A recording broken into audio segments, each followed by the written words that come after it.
la ciudad. Allí encontró a algunas personas que habían creído en Jesús, es decir, algunos discípulos, y les preguntó: ¿recibieron el Espíritu Santo cuando creyeron?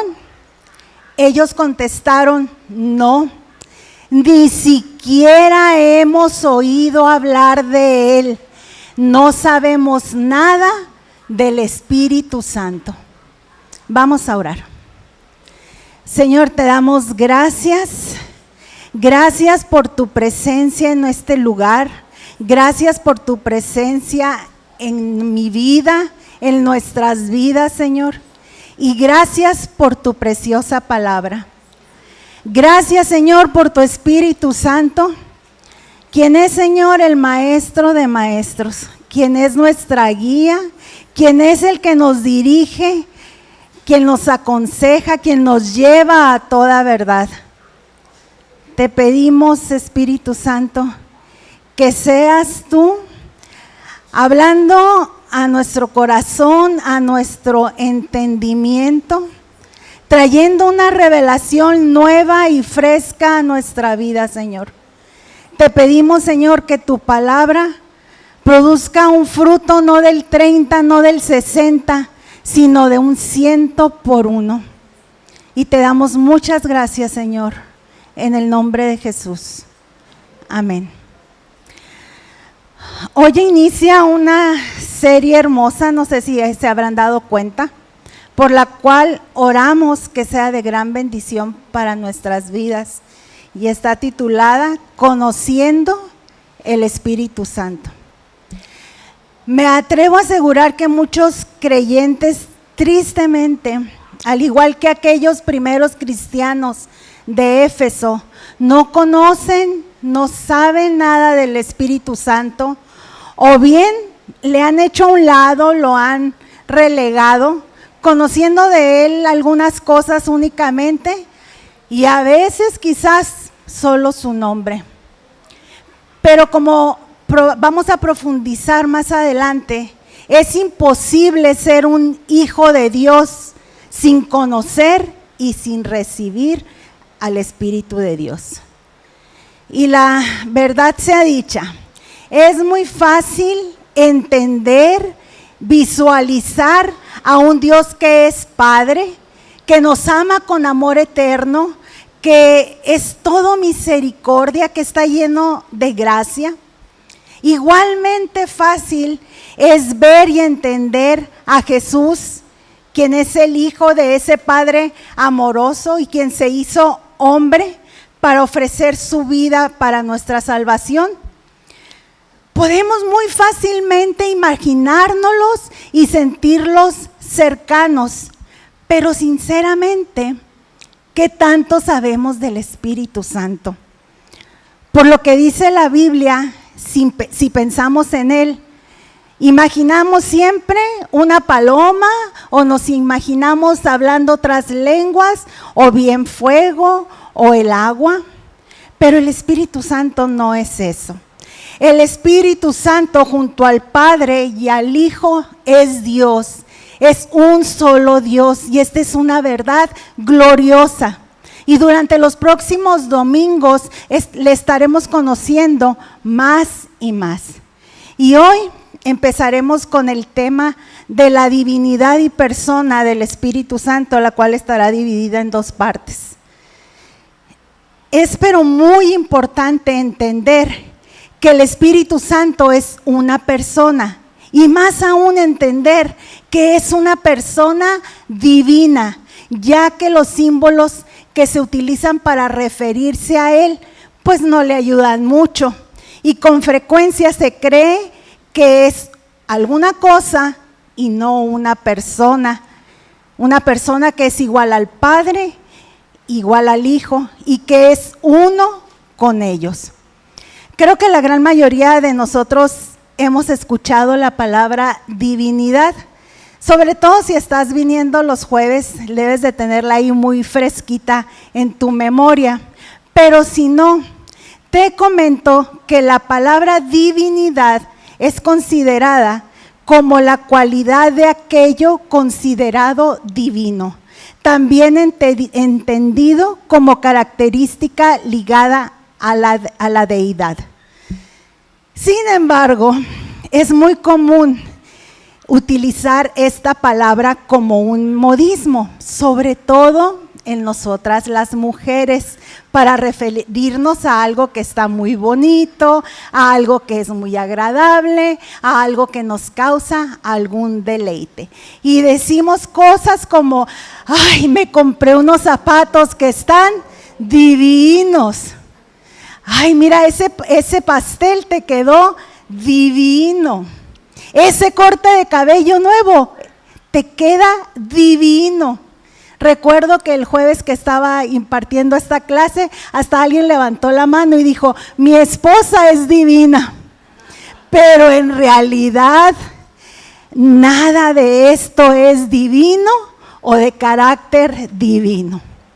Divinidad es definida como la unión de aquellas particularidades, rasgos y virtudes que le son concedidos a los seres apreciados como dioses, llenos de superioridad, perfección y deidad. Esto quiere decir que cuando un ser es catalogado como una divinidad, debe de haber cumplido con ciertos requisitos o ciertas condiciones, y es porque ha realizado algo que ningún otro ser ha hecho en el mundo. El Espíritu Santo es visto como una divinidad, ya que Él, de acuerdo a las Escrituras, creó la tierra y lo que hay en ella, como leemos ahí en el libro de Génesis. Dice en Génesis capítulo 1, en sus primeros 2 versos, en el principio creó Dios los cielos y la tierra. Y la tierra estaba desordenada y vacía, y las tinieblas estaban sobre la faz del abismo, y el Espíritu de Dios se movía sobre la faz de las aguas. Y dijo Dios en el 3, sea la luz, y fue la luz. Y ya sabemos lo demás, cómo separó la luz de las tinieblas y las llamó día y noche respectivamente, cómo separó las aguas de la expansión y llamó a la expansión cielo. Luego dice que juntó las aguas y descubrió lo seco y llamó a lo seco tierra y a las aguas las llamó mares. Y así continuó él creando, trabajando hasta que llegó a su obra sublime y maravillosa que es la mujer. Digo, el hombre y la mujer. Así que podemos concluir que en lo secular el Espíritu Santo cumple pues con los requisitos para ser considerado una divinidad. Y en lo espiritual no nos queda la menor duda de que lo que Él hizo es algo totalmente asombroso, algo supremo, algo maravilloso y digno de ser divino. Por tanto, Él es merecedor de nuestra alabanza y adoración. Ahora bien, todos conocemos la palabra deidad y trinidad, ¿verdad? Son palabras que representan conceptos que la Biblia nos enseña. Pero algunos estudiosos utilizan la palabra deidad cuando hablan del Dios verdadero y utilizan la palabra divinidad para referirse a los dioses paganos. Sin embargo, estos dos términos, deidad y divinidad, aparecen 3 veces en la versión Reina Valera de 1960.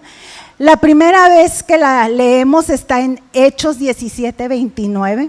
Luego la puedes encontrar en Romanos 1:20 y después en Colosenses 2:9.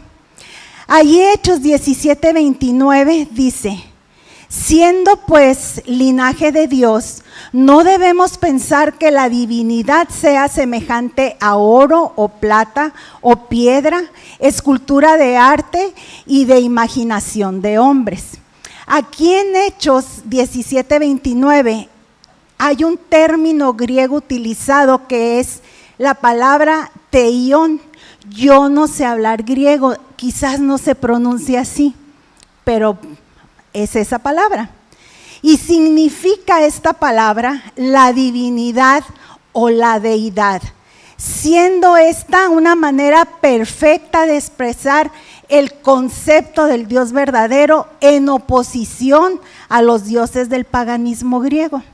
Después en Romanos 1:20 leemos: porque las cosas invisibles de Él, su eterno poder y deidad, se hacen claramente visibles desde la creación del mundo, siendo entendidas por medio de las cosas hechas, de modo que no tienen excusa. Aquí este versículo utiliza una palabra muy similar a teión que leíamos en Hechos 17:29, pero aquí es teiotes y hace referencia a la naturaleza divina del Creador. Queda demostrada la esencia divina de Dios, como por ejemplo dice aquí, su poder y sabiduría infinita a la humanidad por medio de las obras maravillosas de su creación. Y tal esencia o naturaleza divina ha sido clara e incuestionable desde el principio de los tiempos. Y en Colosenses 2:9 leemos: porque en Él, o sea, está hablando de Cristo, porque en Él habita corporalmente toda la plenitud de la deidad. Y también aquí encontramos otra palabra griega que es teotes, y también significa o conlleva la idea de deidad o divinidad. Este texto nos afirma que la naturaleza divina completa está manifestada en la persona de Jesucristo. Así que estos dos términos, deidad y divinidad, representan la idea de tres personalidades singulares compartiendo la esencia divina. Y el Nuevo Testamento identifica claramente a tres personas que son el Padre, el Hijo y el Espíritu Santo. En cuanto al concepto de Trinidad, vamos a comparar algunos versículos. Y en Mateo 28:19 leemos: por tanto, id y haced discípulos a todas las naciones, bautizándolos en el nombre del Padre y del Hijo y del Espíritu Santo. En 1 Corintios 12, del 4 al 6 leemos: ahora bien, hay diversidad de dones, pero el Espíritu es el mismo. Y hay diversidad de ministerios, pero el Señor es el mismo. Y hay diversidad de operaciones, pero Dios, que hace todas las cosas en todos, es el mismo. Y en 2 Corintios 13:14, que ya todos debemos de saber este versículo, porque el pastor nos despide siempre con él. La gracia del Señor Jesucristo, el amor de Dios y la comunión del Espíritu Santo sean con todos vosotros. Amén. Otro versículo, Efesios 4, del 4 al 6. Un cuerpo y un espíritu, como fuisteis también llamados en una misma esperanza de vuestra vocación. Un Señor, una fe, un bautismo, un Dios y Padre de todos, el cual es sobre todos y por todos y en todos. Y por último, 1 Pedro 1, versículo 2. Elegido según la presciencia de Dios Padre, en santificación del Espíritu, para obedecer y ser rociados con la sangre de Jesucristo. Gracia y paz os sean multiplicadas. Estos no son todos los versículos que podríamos leer esta mañana, pero no necesitamos más. Como dicen por ahí, para muestra basta un botón. Y aunque bien es cierto que la palabra Trinidad no la encontramos como tal escrita en la Biblia, si tu Biblia dice Trinidad, es una Biblia pirata, tírala. No nos debe quedar la menor duda de que la idea, de que el concepto está implícito en la palabra de Dios. Trinidad viene del latín trinus, que significa triple. En el vocabulario cristiano, la idea es 3 personas divinas que funcionan como una unidad absoluta. 3 personas distintas entre sí, pero un solo Dios. Esto no tiene nada que ver con el politeísmo, con sus dioses horribles, depravados, discrepantes, conflictivos que había en el paganismo antiguo. En cambio, el Dios único y verdadero, el concepto es que estas 3 personalidades individuales, estas 3 personalidades divinas comparten completamente la naturaleza divina idéntica. La Biblia nos presenta a las 3 personas sagradas como uno y vemos en la palabra de Dios algunos versículos para confirmarlo. Dice Deuteronomio 6:4, oye Israel, Jehová nuestro Dios, Jehová uno es. También en Juan 10:30 dice Jesús, yo y el Padre uno somos. En Gálatas 3:20 dice, y el mediador no lo es de uno solo, pero Dios es uno. Y Santiago 2:19 dice, tú crees que Dios es uno, bien haces, también los demonios creen y tiemblan.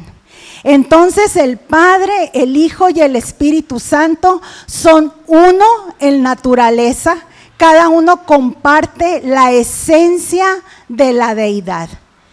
El Padre es Dios. Leemos en Efesios 1:3, bendito sea el Dios y Padre de nuestro Señor Jesucristo, que nos bendijo con toda bendición espiritual en los lugares celestiales en Cristo. Jesús el Hijo es Dios. Dice Juan 1, versículo 1 y 14. En el principio era el Verbo, y el Verbo era con Dios, y el Verbo era Dios. Y aquel Verbo fue hecho carne y habitó entre nosotros, y vimos su gloria, gloria como del unigénito del Padre, lleno de gracia y de verdad. Y uno más, Hebreos 1:8. Mas del Hijo dice, tu trono, oh Dios, por el siglo del siglo, cetro de equidad es el cetro de tu reino. Y el Espíritu Santo es Dios, dice en Hechos 5:3 y 4. Y dijo Pedro, Ananías, ¿por qué llenó Satanás tu corazón para que mintieses al Espíritu Santo y sustrajeses del precio de la heredad? Reteniéndola no se te quedaba a ti, y vendida no estaba en tu poder. ¿Por qué pusiste esto en tu corazón? No has mentido a los hombres, sino a Dios. Vemos pues cómo Pedro primero habla que le está mintiendo al Espíritu Santo y después que le está mintiendo a Dios. La palabra de Dios es muy, muy clara, así que toda persona que crea que el Hijo o el Espíritu Santo no son parte de la deidad en naturaleza, han creído un error no grave, un error mortal. Y tenemos como ejemplo de esto a los testigos de Jehová. Es un solo Dios, pero son 3 personas distintas.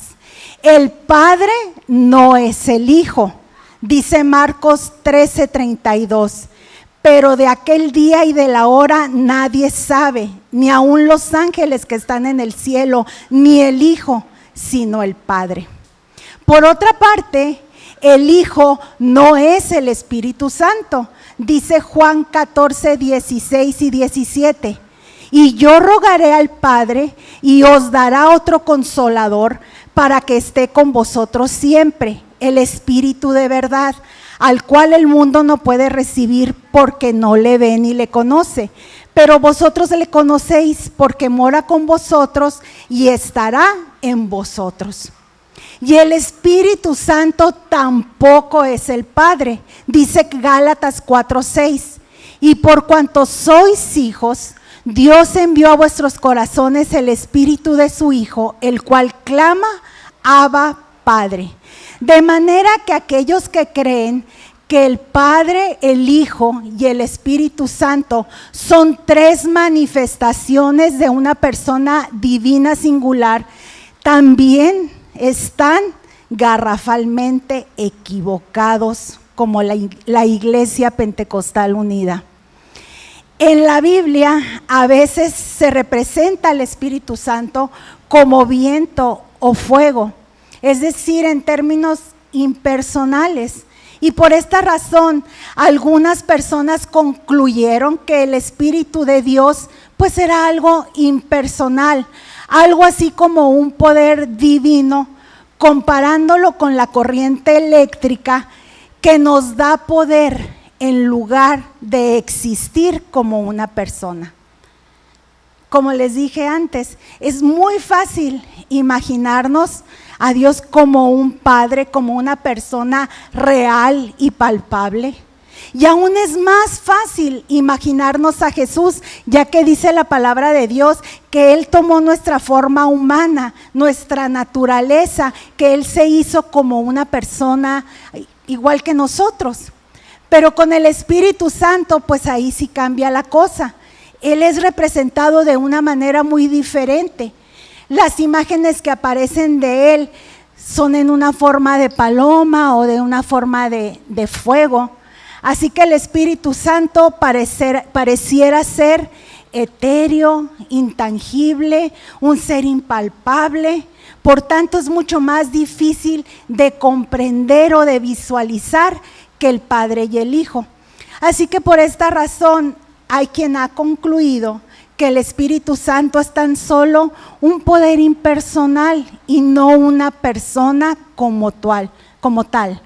Y esto pues no le está haciendo ninguna justicia al Espíritu Santo. Sin embargo, tenemos declaraciones ahí en la Biblia que no tendrían ningún sentido si el Espíritu Santo únicamente fuera una fuerza impersonal o un poder divino.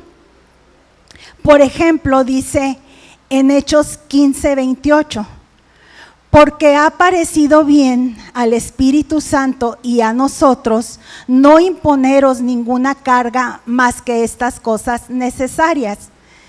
Esto que dicen los apóstoles de que ha parecido bien al Espíritu Santo y a nosotros, pues sería algo descabellado, algo ilógico, incoherente, si el Espíritu Santo únicamente fuera un poder o una influencia personal.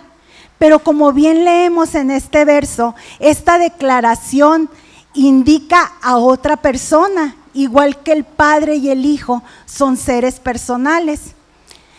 ¿Y cómo se van a bautizar los creyentes en el nombre del Padre y del Hijo y del Espíritu Santo, como se ordena allí en Mateo 28:19? Si los dos primeros son personas, pero el tercero no. Pensaríamos que Jesús está dando una orden, pues, como salida de contexto, ¿no? Como que es una locura, algo que no tiene sentido. Sin embargo, aquí los tres son mencionados como parte del único nombre en quien somos bautizados. Aquí el Espíritu Santo está siendo revelado, puesto al mismo nivel que Dios el Padre y que Dios el Hijo. Y en Juan 14:17 y en el capítulo 16, verso 3, el Espíritu Santo es llamado Espíritu de verdad. Y en Juan 15:26 leemos que sería enviado a nosotros y que procede de Dios el Padre. Esto nos muestra pues su carácter personal y también su divinidad. Y el trabajo del Espíritu Santo como Espíritu de verdad es como dice su nombre: guiarnos, revelarnos la verdad, darnos testimonio de Jesús y hacernos saber las cosas que habrán de venir. De acuerdo a las palabras de Jesús registradas ahí en el Evangelio de Juan, el Espíritu Santo guía, habla, hace saber, oye y glorifica. El Espíritu Santo también enseña y nos ayuda a recordar, habita en nosotros, testifica y convence. Lo pueden leer luego en su casa en los capítulos 14, 15 y 16. Estos atributos son acciones de una persona soberana y no de un poder o una fuerza mística o de una energía impersonal. Así como Jesús es una persona, el Espíritu Santo también lo es. Y esto está claramente comprobado en el hecho de que muchas veces leemos en la Biblia que le son asignados atributos personales al Espíritu Santo.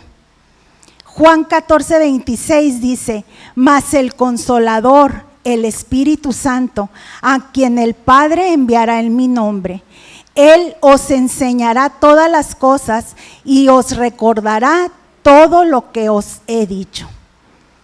En el 15:26 dice: pero cuando venga el Consolador, a quien yo os enviaré del Padre, el Espíritu de verdad, el cual procede del Padre, Él dará testimonio de mí. Y en Hechos 15:28 dice, bueno, ese ya lo leímos, donde dice que ha parecido bien a Él y a los apóstoles no obligarlos a hacer, ¿no?, ciertas cosas. En 1 Corintios 12:11 dice: pero el Espíritu Santo mismo, pero es el Espíritu Santo mismo el que hace todo esto y el que decide qué capacidad darle a cada uno. 1 Timoteo 4:1 dice: el Espíritu Santo ha dicho claramente que en los últimos tiempos algunas personas dejarán de confiar en Dios, serán engañadas por espíritus mentirosos y obedecerán enseñanzas de demonios. Estos son unos pocos de muchos versículos que hay donde vemos que el Espíritu Santo habla y actúa como persona. Ser persona es parte de la naturaleza de Dios y se manifiesta en el Padre, en el Hijo y en el Espíritu Santo. Como el Padre y el Hijo, el Espíritu Santo habla, gobierna, uno puede hablar con Él, uno puede pedirle a Él, uno puede alabarlo, uno puede adorarlo, y también el Espíritu Santo es Señor. Dice 2 Corintios 3:17, porque el Señor es el Espíritu, y donde está el Espíritu del Señor, ahí hay libertad. Así que el Espíritu Santo tiene una majestuosidad divina. El apóstol Pedro bien dijo que mentirle al Espíritu Santo era mentirle a Dios. El hecho de que el Espíritu Santo sea una persona es bien claro cuando envía a hombres para anunciar el Evangelio. Ahí en Hechos 13:4 leemos que el Espíritu Santo envió a Bernabé y a Saulo a anunciar el mensaje de Dios. Además se comunica con nuestro espíritu. Dice en Romanos 8:16 que el Espíritu mismo da testimonio a nuestro espíritu de que somos hijos de Dios.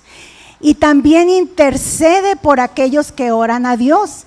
Dice en Romanos 8:26, del mismo modo, y puesto que nuestra confianza en Dios es débil, el Espíritu Santo nos ayuda, porque no sabemos cómo debemos orar a Dios, pero el Espíritu mismo ruega por nosotros y lo hace de modo tan especial que no hay palabras para expresarlo. Y por si fuera poco todo esto que ahorita hemos visto, ahí en el Evangelio de Juan, en el capítulo 14, en el verso 16, Jesús nos está haciendo una promesa gloriosa que hoy es una realidad en nuestra vida. Y Él dijo: y yo rogaré al Padre y os dará otro consolador para que esté con vosotros siempre. En otra versión puedes leer que sería otro defensor, y en otra más dice que sería un abogado defensor. En este versículo estamos también viendo claramente un ejemplo para la Trinidad. Vemos cómo las personas de la Trinidad están interactuando y trabajando a favor de los creyentes. ¿Crees que los discípulos no temían que llegara el día en que Jesús no estuviera con ellos? Ya no iban a contar con su ayuda. ¿Qué iban a hacer ellos sin Jesús? Jesús sabía que sus discípulos, y no solo los que en ese momento estaban con él, sino los cristianos de todos los tiempos, necesitaríamos de la presencia de Dios. Por lo tanto, él prometió rogar al Padre y pedirle que diera el Espíritu Santo al creyente. El trabajo del Espíritu Santo en la vida del creyente es la de un ayudador o de un consolador. La Biblia aquí utiliza otra palabra griega que se escribe parakletos, la cual está describiendo a alguien que es llamado a apoyar y a ayudar, alguien que es llamado para dar asistencia. Esa palabra significa consolador, auxiliador, intercesor, abogado. Tremendo trabajo que tiene el Espíritu Santo para con nosotros. Así que no solo nos conforta, sino que nos defiende, nos ayuda y está intercediendo por nosotros. Os daré otro consolador, dice Jesús. Esta frase también lleva la idea de que es alguien y no algo quien va a ayudar a las personas. El Espíritu Santo va a ser nuestro consejero, nuestro defensor, un mediador o intercesor. Sabemos que el enemigo de nuestra alma, el Satanás, es llamado el acusador, y el Espíritu Santo está en total oposición a él como mediador y como defensor. Jesús se preocupa por los que creemos en él. No va a dejarnos huérfanos. Él promete enviar el Espíritu Santo. Jesús aquí dice específicamente que va a enviar otro ayudador o consolador. Y las palabras que dice aquí Jesús son muy importantes. Él promete enviar otro ayudador, no un ayudador diferente. Aquí la palabra que se utiliza en el griego es aios, y en el idioma griego del Nuevo Testamento, aios indica que Cristo enviará otro consolador que es numéricamente distinto, pero con el mismo carácter, es decir, uno que es igualito que él, uno que va a tomar su lugar, uno que va a continuar realizando su obra en nosotros, uno que es su representante. Y es importante remarcar esto: el Espíritu Santo es otro del mismo tipo que Jesús. Así como Jesús nos muestra la naturaleza de Dios el Padre, así también el Espíritu Santo, siendo otro del mismo tipo, nos muestra la naturaleza de Jesús. Jesús prometió que el Espíritu Santo iba a ser enviado para fortalecernos y para ayudarnos. ¿Y por cuánto tiempo iba a estar este consolador, este ayudador con nosotros? Dice ahí en la segunda parte del verso 16, para que esté con vosotros siempre, siempre. Jesús rogó al Padre que nos enviase al ayudador por excelencia para siempre, alguien que esté con nosotros de manera permanente y no temporal como ocurría en el Antiguo Testamento. Y esta promesa la vemos cumplida en Pentecostés. El día de Pentecostés, los apóstoles conocieron por fin quién era el Espíritu Santo, porque lo recibieron y a partir de ese día vivieron con Él. Habían oído a Jesús hablar de Él, pero en Pentecostés lo conocieron realmente, vieron su acción y experimentaron su poder. Ahora los apóstoles ya no de palabras, no de oídas, conocían personalmente al Espíritu Santo porque lo recibieron y así ahora viven su acción al ser transformados, sus vidas mediante su poder. Porque es algo confortante y alentador saber y entender que el Espíritu Santo es una persona y no un poder o una fuerza o una energía. ¿Puede acaso una energía interceder en nuestro favor? ¿Le puedes decir a la luz que te baje el recibo aunque sea? No. Un poder tendrá la habilidad de revelarnos cosas acerca de Dios. No. Una fuerza tiene una influencia espiritual en nuestra vida. No.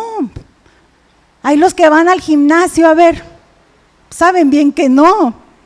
Que el Espíritu Santo sea una persona, sea Dios, sea igual que el Padre Celestial, que el mismo Jesucristo, a diferencia de una fuerza, de un poder, de una energía impersonal, es lo que hace que las declaraciones bíblicas tengan sentido y cobren poder. Es maravilloso saber que Jesús no nos ha dejado huérfanos, sino que anhela Él personalmente estar con nosotros por medio del Espíritu Santo. Y el Espíritu Santo además no es solo consolador, o no es solo un ayudador, o no solamente es un abogado, es también un don de Dios para los hombres. El Espíritu Santo es amor, porque Dios es amor. Y es un don porque es un gran regalo de Jesús para nosotros, para que nos haga santos, para que nos santifique. No existe mayor regalo que nosotros podamos recibir que el Espíritu Santo, ya que es Dios mismo. Una vez más, Dios dándose a nosotros. El Espíritu Santo es un regalo de amor que vive en nosotros y nos transforma. La palabra de Dios es bien clara. Hay 3 personas divinas distintas, pero iguales en poder, en gloria y majestad, actuando en perfecta unión y comunión. ¿Cómo podrían el Padre y el Hijo unirse a alguien que no fuera divino? No hay manera. Por tanto, mis hermanos, podemos estar seguros que el Espíritu Santo es una persona divina. Y la Biblia es bien clara. Señor, te damos muchas gracias por tu palabra. Señor, yo me encuentro maravillada por el amor que nos tienes, Señor. Porque no únicamente te diste en la cruz por nosotros, Señor, sino también te has dado a nosotros por medio de tu Santo Espíritu para vivir en nosotros y habitar entre nosotros, Señor. Creo que tu amor es incomparable. Gracias, Padre Santo. Gracias, amado Jesús. Y gracias, precioso Espíritu Santo. Señor, te pedimos perdón si nuestro desconocimiento de ti te ha relegado, Señor, en el rincón. Espíritu Santo, queremos tener un anhelo grande de ti. Queremos tener, Señor, cada día más conocimiento y más amor por ti. Queremos conocerte cada día más. Queremos, Señor, tener esa comunión y esa intimidad como la persona que eres, que está caminando a nuestro lado, queriéndonos dirigir, queriéndonos hablar, queriéndonos llevar a toda verdad. Gracias, Señor. Gracias, porque no escatimaste tu grandeza quedándote en los cielos, Señor, sino decidiste venir aquí a la tierra y estar en nosotros. Gracias, Señor. Que tu palabra, Señor, que es viva y eficaz, sea perfeccionada en nuestros corazones, Señor, y que tus verdades podamos entenderlas, comprenderlas y ponerlas por obra. Que al salir de aquí, Señor, no olvidemos toda tu preciosa palabra que esta tarde nos has impartido. Oramos, Señor, en el dulce nombre de Jesús. Amén.